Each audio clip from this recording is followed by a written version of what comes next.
GM has produced a lot of absolutely incredible engines over their 115 years plus as a company, but some of their coolest and craziest engines are engines that I can almost guarantee you've never even heard of. So it's time to rewind the clock and take a look at some of GM's craziest top secret engines that you've never heard of. Let's get into it.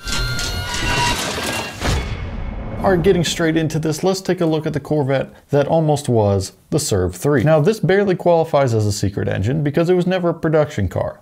That being said, of all the mid-engine Corvette prototypes, the Surf 3 was arguably the closest one to reaching that full-scale production reality. What we're here for though is the engine under the hood, which is an engine that you might actually know of, especially if you've been watching this channel before, and that's the 5.7 liter V8 with dual overhead cams and 32 valves per cylinder found in the C4ZR1. Now for those who don't know, this was an engine designed almost entirely by Lotus after GM had commissioned them for help designing the ZR1. Ordinarily, this 5.7 liter V8 outputs 385 horsepower, which is already quite impressive for a 1990s V8, especially a naturally aspirated one, but for the Surf 3, that wasn't going to be enough power. GM really wanted to make this Corvette concept a special car, and in order to do that, they needed a lot more power. To achieve this, GM slapped two Garrett T3 turbochargers on it to bump the power all the way up to 650 horsepower and 655 pound-feet of torque, which ironically is almost the exact same power output of the LT4 and the C7Z06 they put together a few decades later. At this power level, the Surf 3 was able to run the 0 to 60 in 3.9 seconds, which was absolutely insane for a 1990s performance car,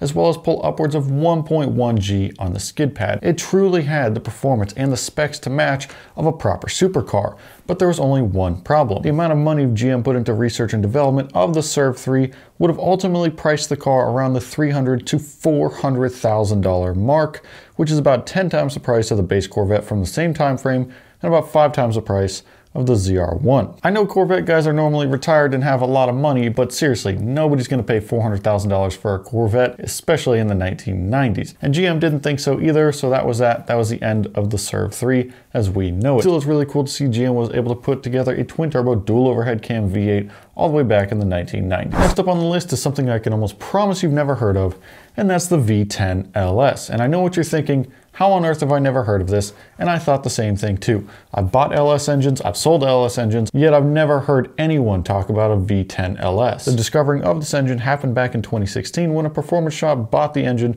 from a supplier who works with GM and had purchased it from GM. This means at some point, we don't exactly know when, GM was, whether officially or not, testing and developing a V10 LS engine. The engine as shown in these photos was sold as scrap and spare parts, and when it came to the performance shop who purchased it, it was missing an exhaust manifold and it had some minor damage, but was otherwise complete from top down. The block for this engine uses a 4-inch bore, which is shared with several other LS engines, and a 3.7-inch stroke, which is also shared with other LS engines. But with the addition of 2 cylinders, that brings the total displacement up to 465 cubic inches or 7.6 liters. On the heads, the port configuration is exactly the same as it is on the LS7 with its D-shaped ports, except with 2 extra ports per head for the extra cylinder. For more info on this crazy V10 engine, I'll leave some links down in the description for you guys to check out yourself. As to why GM was developing a V10 LS, it's not exactly clear, but it's likely to have been a competitor to Ford's Triton V10 and also the replacement for the 8.1 liter Vortec that they had killed off just a few years prior. The next engine on the list is a very important yet strangely secret part of GM's history,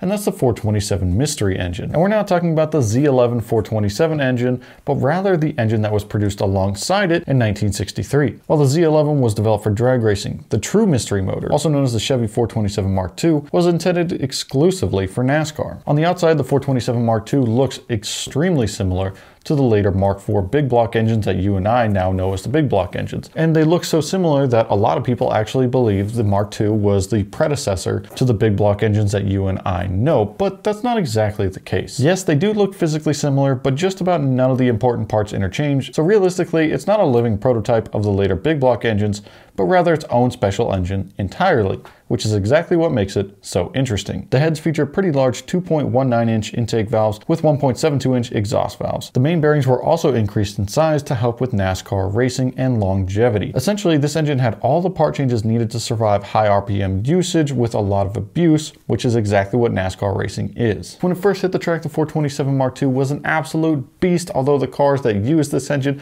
had a pretty rocky start with some crashes and some issues. The power output was originally claimed to be around 600 horsepower from its 7 liters of displacement, which was pretty crazy by 1963 standards and is still impressive even to this day. That being said, the general consensus is that that power figure was a little bit overrated, and the engine actually produces right around 540 horsepower, which is still very impressive for a 1963 7-liter engine. Supposedly GM built anywhere from 16 to 50 of these engines, with very few in circulation now, and most of them are in museums or show cars. Now, this next engine on the list I absolutely applaud for its innovation in being the very first ever production turbocharged car, and that's the Oldsmobile Jetfire. And I mean, just look at this thing. It's crazy to see what a 1960s turbocharger setup looks like compared to today's turbos. The whole reason behind GM producing this engine under their Oldsmobile brand is that Americans wanted smaller and more fuel-efficient cars in the very early 1960s. Sure, muscle cars were fast, awesome, and fun, but they were also really bad on gas mileage. So rather than developing a smaller car with a smaller engine, Oldsmobile came up with the idea of using a turbocharger as a means of improving fuel mileage while still using a V8. To do this, they teamed up with Garrett, who at the time actually didn't make any car turbos at all. All they made were industrial turbochargers. But unfortunately, there were two major problems with this whole idea. The first is that the suspension was left completely stock on the Jetfire, and it was woefully equipped to handle basically any amount of power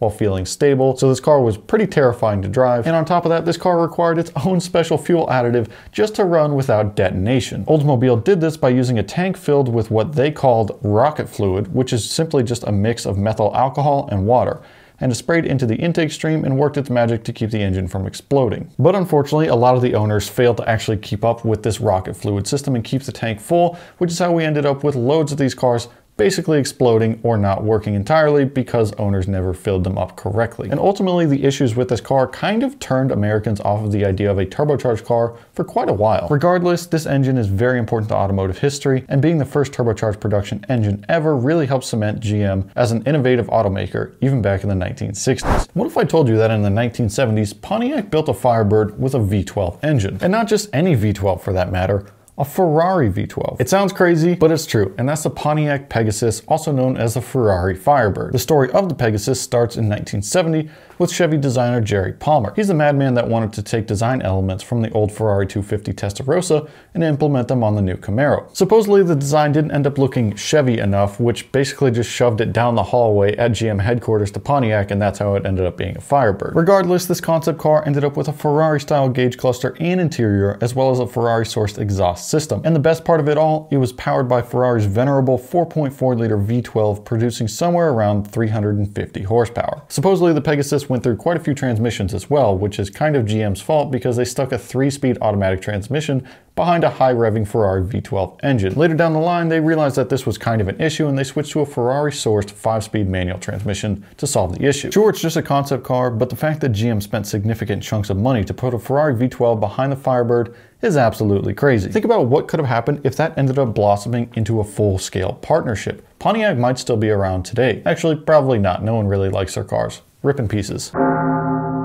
Earlier in the video, we talked about the LS V10 engine, and although we don't know exactly why GM decided to create a V10 LS, they didn't exactly stop there. In fact, they took it quite a bit further with this V16 engine that they shoved into the front of a Yukon. Think about it. It's the length of 2 V8 engines, and they shoved it into an SUV. The only reason that anyone really even knows about this engine is because photos of it leaked a while back, but exactly why they were shoving a V16 engine into the front of a Suburban is not exactly clear, because it's not like they were going to turn this into some sort of production car, because that's entirely impractical. So the exact reason for doing this in the first place is kind of unknown. What is known about this V16 Yukon is that it shares the same engine with the 2003 Cadillac 16 concept, which was Caddy's final attempt at bringing back the V16 engine design. And the best part of it all, this massive 13.6-liter engine uses a Gen 3, Gen 4 LS-based architecture throughout the entire thing. Sure, it didn't reuse any large parts from the LS because one of them is a V8 and one's a V16, but the architecture is the same, and then the parts that they needed were just custom made. Of course, this engine is physically massive, so even to shove it into the front of a Yukon,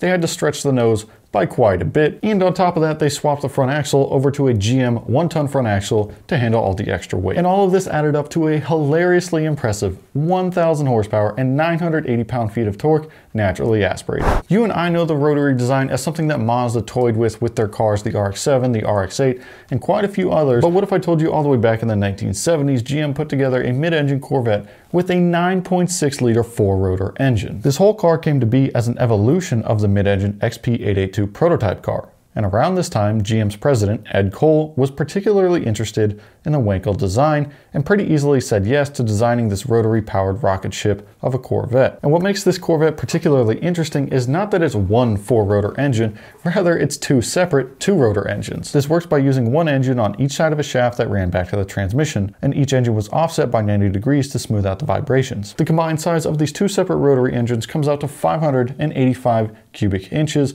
or roughly 9.6 liters, with a rather underwhelming 370 horsepower, although individuals who are known to have worked on this project said that it likely could have made around 480 horsepower with a couple of modifications. And in 1973, both the 2-rotor and the 4-rotor Corvette concept cars made really big splashes at the 1973 Paris Auto Show, but unfortunately, it got some pretty mixed reviews. Ultimately, the project stalled when GM decided to scrap their Wankel project altogether. Because of this, the 4-rotor Corvette never really got tuned correctly, and it never made the power it should have. Really, the whole project kind of just ended prematurely, which is really unfortunate to see, but for my money, this is probably the most interesting Corvette prototype that GM has ever put together, at least that we know of. What other engines would you add to the list? Be sure to drop them down in the comments below, and while you're down there, be sure to smash the thumbs up button if you enjoyed the video. Get subscribed so you don't miss out on future videos. Check out some of the other stuff on the channel. Be sure to follow us on TikTok and Instagram. We post a lot on there too, and I'll see you guys in the next one.